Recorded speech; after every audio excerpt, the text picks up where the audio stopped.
Perkenalkan, nama saya Fiatni Manu, kelas F semester 2, Fakultas Keguruan dan Ilmu Pendidikan, Prodi Pendidikan Agama Kristen.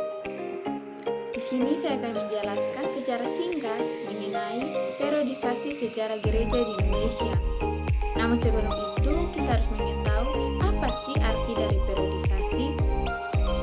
Periodisasi atau pembabakan waktu adalah salah satu proses strukturisasi waktu dalam sejarah dengan pembagian atas beberapa babak, zaman, atau periode. Peristiwa-peristiwa masa lampau yang begitu banyak dibagi-bagi dan dikelompokkan menurut sifat, unit, atau bentuk sehingga membentuk satu kesatuan waktu tertentu. Sejarah gereja Indonesia menurut Dr. Thomas van den End dibagi menjadi dua.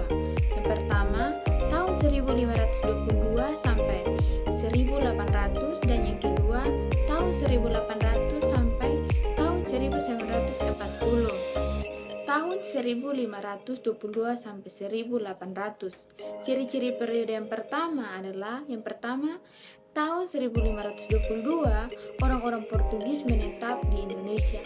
Kemungkinan terjadi baptisan pertama sebagai cikal bakal atau benih gereja di Indonesia. Yang kedua, negara Portugis dan VOC memainkan peranan penting dalam perluasan dan pemerintahan negara. Yang ketiga, pekabaran Injil diselenggarakan oleh suatu lembaga gereja dan membawa serta bentuk ibadah dan ajaran yang berlaku dalam gereja tersebut. Yang keempat, pendekatan terhadap agama dan budaya lokal negatif. Orang-orang Indonesia tidak ikut serta dalam kepemimpinan gereja. Organisasi gereja bersifat hierarkis dan dipimpin orang-orang barat. Periode yang kedua, tahun 1800 sampai 1940, memiliki tiga macam periode. Yang pertama, periode A, tahun 1890 sampai 1860. Periode 2B, tahun 1860 sampai 1920.